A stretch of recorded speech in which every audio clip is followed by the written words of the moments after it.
top 10 cards of Ultra Prism. Amazing cards and you don't wanna miss them. Some GXs will screw up the system. One of the biggest sets, just listen. Yo, who's ready for a bunch of new decks with Lucario and Garchomp? We're all set. Combined with Cynthia, KOs are a fact and consistency is good. So what's next? Glaceon or Leafeon? Whatever you pick, you can't pick wrong. With Glaceon, abilities gone, and with Leafeon, the bench goes strong. We also have item block on turn 1. You can't just block. Luxio will be so hard to stop. Throw away your items, they're useless, yup. Or how about metal types? Magnezone's ability be like attaching all the energies right to a Dusk Mane Necrozma GX and fight. Yeah, we could keep going on with stuff like Empoleon. Set up the bench, yeah, we do belong in the top tier class, and I guess we're done. Boom. Yeah, episode 156. The top 10 best cards from Ultra Prism. You ready?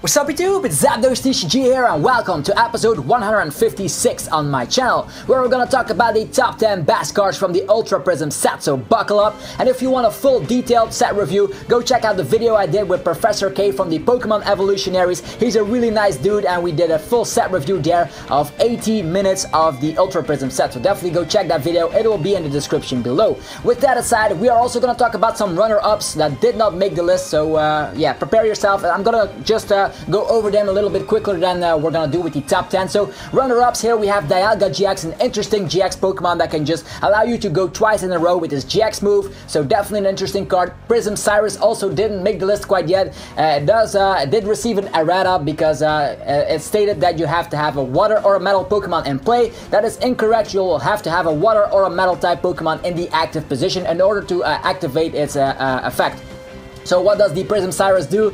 You can just, yeah, your opponent chooses 2 of their bench Pokemon and all the rest of their bench Pokemon get shuffled into their deck. How amazing is that, right? So against a full setup bench, maybe if you're slap down a Parallel City and just put everything in the opponent's deck, they're gonna have a rough time to come back from that one. So did not make the list quite yet because the requirement is having a water or a metal type, but maybe you can just make it work in the future. Dawnwing's Necrozma GX also didn't make the list, even though it has an insane GX move that makes it invulnerable for a turn while dealing a decent amount of damage with Choice Band. Definitely nice numbers here, but it also is reminiscent of the Stand and Zoroark from the Breakthrough set, or if you're more familiar with it, the Rush End from Keldeo EX, which are a huge amount of play, but this one might just not see a huge amount of play because it's weak to darkness, and Zoroark GX is quite prominent in the format, which can one-hit KO this guy, so I'm not too sure about it, so that's the reason that it also didn't make the list quite yet. But having that Rush End ability where you can just have a Flow Stone and have free retreat on everything is amazing, so definitely check it out if you're in a format where there's not a lot of darkness types around. The Blend Energies is something I also like. It's sort of similar like we've seen, actually it's kind of they are called Unit Energies, where I have multiple types on it on the card, and they are having the same effect like a Rainbow Energy, but then for the types that are mentioned on the card. And the only thing I think is that a lot of Enhanced Hammer is being played, so I don't think these cards will see a huge amount of play, but it's great to just tag them into decks where you can just have some tech cards in your deck because you have multiple types. But then again, Enhanced Hammer is around. Maybe Kartana GX will also see some more play with the metal support, so I don't think Special Energies will be on the field for that long, so be worried. So that's also the reason it's also not on the list. The Memories of Silvally, I do adore Silvally, but it's still weak to fighting, and fighting is a dominant type in the standard format right now, so I'm not too sure about Silvally. But that Fire Memory definitely will help out against grass type matchups like Leafeon, the Decidueye, also metal type matchups like Dusk Mane Necrozma, so having that fire type at our disposal with Silvally might just prove really worthy. Next is Bastiodon and Rampardos. Those are fossil Pokemon from the Sinnoh region. They evolve from a mysterious fossil. That mysterious fossil cannot be played as an active in your opening hand, but once you bench it, it becomes a basic Pokemon, so things like Max Legs or Rare Candy and everything can go and actually work on that card, but I didn't include them into the list because I have 10 more cards that are way more, gonna see some way more play than those cards. Bastiodon is interesting if you're familiar with Aegislash EX or the new Xurkitree GX. You know that Lele cannot get attacked by special energies. This brings it to a whole different level. With steroids, we have Bastiodon blocking all damage from your opponent's Pokemon with special energies for all of your metal types. So your entire field is safe if they are deciding to use DCEs or strong energies, etc. Next is Rampardos with a first attack dealing 60 damage and more damage if you have you're facing an evolved Pokemon, and also his second attack just knocks out a Pokemon, a basic Pokemon that is. So it just says the basic Pokemon, if you use that attack on a basic Pokemon, it's knocked out. Pretty similar like the Storm from Machamp, which are a huge amount of play, but this needs 3 energies. That's way too much, so I don't think it will see play. So those were the runner-ups. If you want to see more detailed information about these cards, go check out the video I did with Professor K, the awesome peep from the Pokemon Evolutionaries. Definitely check it out there. Now for the top 10 cards, so that's what you're here for. First up on the list, number 10, Tapu Lele. Tapu Lele is an interesting card. It has 110 HP. It also has the resistance to darkness, which means that Zoroark with Righteous Beating doesn't one-shot this guy, and it's all about the magical swap attack, which actually states you can just move all the damage counters on your opponent's side of the field in any way you like. So in a spread deck, let's say Tapu Koko, Necrozma GX, Weavile from the Burning Shadow set, you spread around of them, a lot of damage around, you attach a counter energy onto your Tapu Lele, and boom, you can just have the manipulation here where you can just put all the damage counters where you like. Things like Espeon EX and then devolving everything might also be a great combo, so we're definitely gonna see a deck popping up in future tournaments. So Tapu Lele, don't forget about this card, don't rest on this card, because counter energy and Tapu Lele will work, mark my words. Okay. Next is the number 9 spot is Luxio. Luxio is 80 HP stage 1 Pokemon, but it has an attack for a simple colorless energy, and that is Disconnect. That Disconnect attack deals 30 damage while also making the opponent not use any item cards during their next turn. So basically they're item locked on the very first turn, because there's also a Shinx in the set which can evolve if you go second. If you go second, you can just evolve into your Luxio and even start using Disconnect on your very first turn. So that is very disruptive.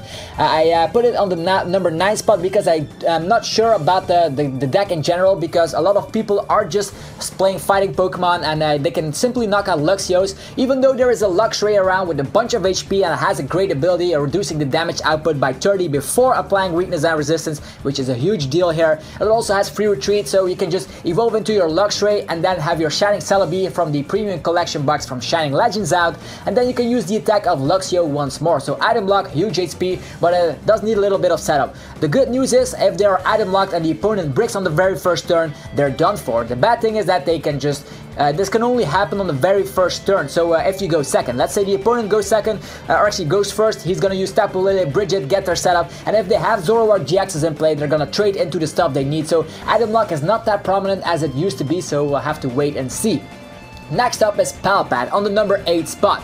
Palpat is one of those cards that saw play, and the Flash Fire, it got printed in the Flash Fire set, but was outclassed by VS Seeker, let's just face that. But now we don't have VS Seeker anymore in the standard format, and Palpat might just take its place. It lets you shuffle 2 supporters from your discard pile into your deck, and with Tapu Lele in our decks, all the Tapu Leles are in the decks here, so everybody's running that, we can just get the supporter back. So let's say, oh no, all my Guzmas are gone, just use Palpat, shuffle a bunch of Guzmas into your deck, bench down your Tapu Lele and get that Guzma. This can happen. Also things like, let's say Zoroark with trade, you can use Palpat, put a bunch of supporters in the deck once more, and use trade until you get that finally that supporter.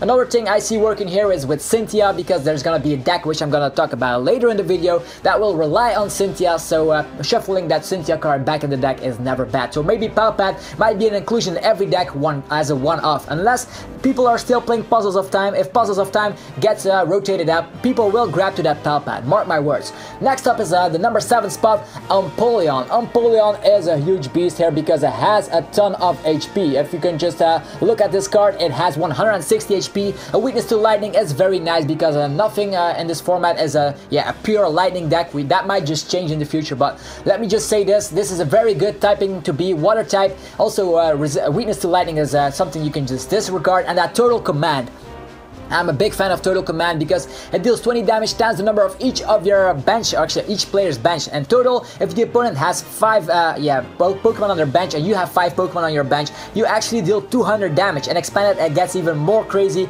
But in the standard format, you can just use things like Aqua Patch, powering up your Empoleon. Also Wake, which we'll see a release very shortly. Actually, in the set after that will be a huge inclusion in a deck like this. And Empoleon, just as a one-price attacker, dealing 200 damage with a choice band 230 damage, is very prominent. Also, a bunch of basic GXs will take the format once again with Dusk Mane Necrozma. So I think Empoleon might just have a chance here. The only thing it needs is some backup draw supporters, maybe like Octillery or something else, but Empoleon definitely shows promise here. We are gonna test it out. I also made a video about the Empoleon deck. Definitely check it out in the description. I make competitive TCG videos as always, you guys know that, but for the new people out there, I have a bunch of videos already for these type of decks, so you know what to play in them. Number 6 is Solgaleo Prism. I could also include Lunala Prism, but there's not a lot of great psychic types around, so I didn't include Lunala at all, but Lunala is definitely also doing the same thing. What does Solgaleo Prism do? Well, you can only have one of them in your deck. That's for starters, because it has a rule. And also, if it gets knocked out or you discard it for some matter, it goes into the Lost Zone. Lost Zone is something above your prize cards that you can never get back. So no Rescue Stretch for this guy, no Super Rod, you can never get it back. Not even Puzzles of Time will grab back this Solgaleo Prism. What does the Rising Star attack do? For a single metal energy, for each of your opponent's Pokemon in play, attach a metal energy from your discard pile to your Pokemon in any way you like. So if your opponent just plays Empoleon, for example, you can just attach a bunch of energies, up to 5 metal energies from your discard pile, and that is really great in the late game. Also, his attack isn't that bad actually. It deals 160 damage, but you cannot attack during your next turn. But with a choice band, you actually deal 190 damage, so that might be relevant against Dusk Mane Necrozma, which is gonna be something I'm gonna mention later. So Solgaleo Prism, definitely included in your metal deck. It's gonna be really, really great.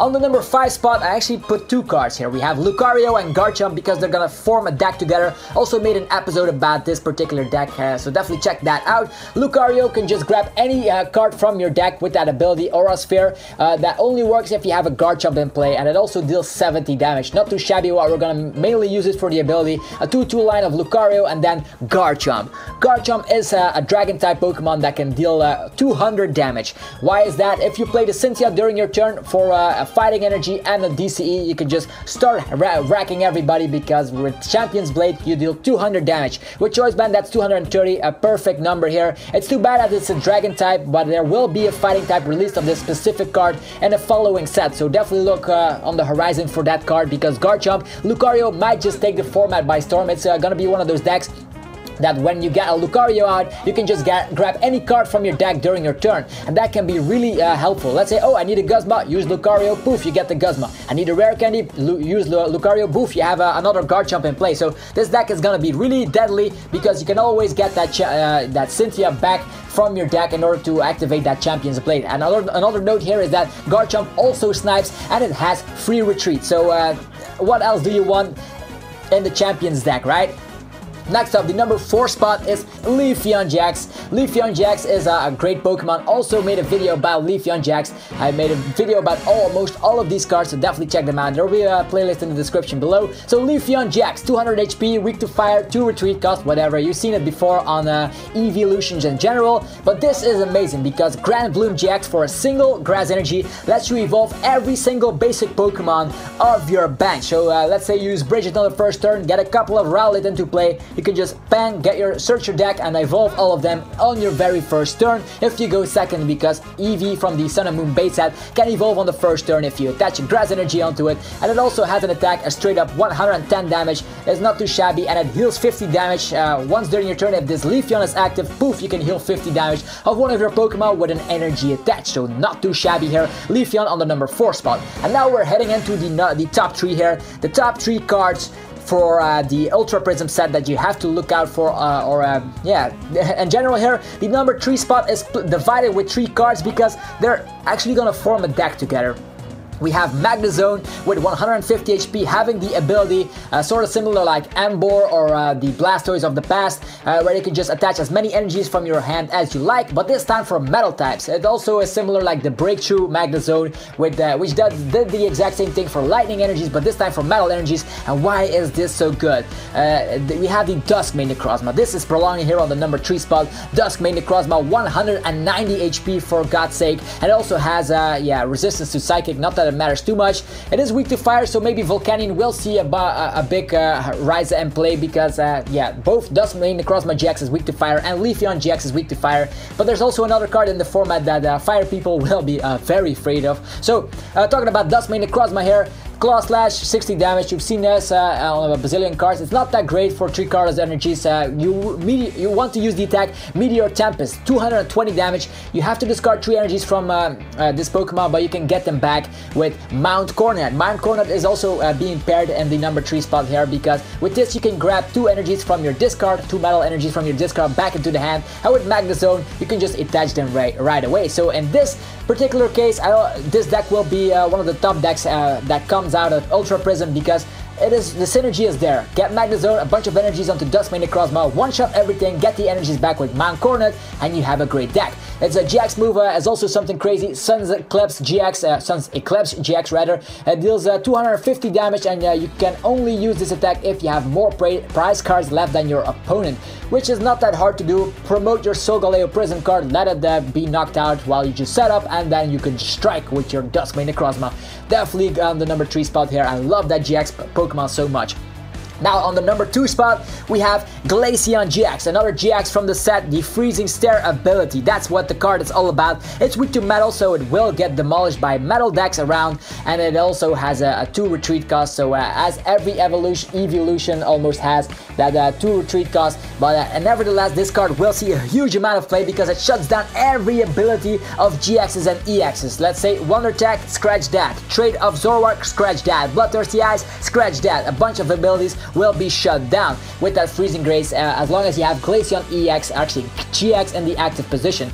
Also has Frozen Bullet, is pretty much Night Spear, 90 on the active, 30 on the bench. And then we have Polar Spare GX dealing 50 damage, and then it deals 50 damage for each damage counter on your opponent's active Pokemon. So yeah, let's say you use Frozen Bullet a couple of times, you'll be dealing a huge amount of damage with that GX move. So Glaceon will have a huge impact on the format, because most of the times if you get this out on turn 1, let's say with the Eevee from the Sun and Moon base set, Water Energy, poof, you get your Glaceon out, and then Wonder Attack of Tapu Lele is blocked. So that is a huge deal, because people will brick in the first turn, so maybe they're gonna up their count of Bridget or supporters in general, just to overcome this annoying Glaceon GX. I already made an episode about that one as well. And now to the last spot, the number 1 card of the Ultra Prism set, in my opinion, is Cynthia. Why is Cynthia so good? It lets you shuffle your hand into your deck and draw 6 fresh cards. The exact same thing like Professor Oak's new theory all the way back in Heart Gold Soul Silver, but as soon as the end card rotates out of the standard format, people will grab to that draw supporter. We've seen it a bazillion times. Once a set gets rotated out that had a draw supporter, people immediately grab onto the second best thing, and that is the Cynthia. Cynthia will be a staple, definitely on the beginning of September. People might just doubt here, am I still playing Sycamore, or do I play split line of Cynthia, Sycamore, and N? It all depends on your playing style, but Cynthia is definitely one of the cards that will be in almost every deck. So that's why I'm putting it on the number 1 spot.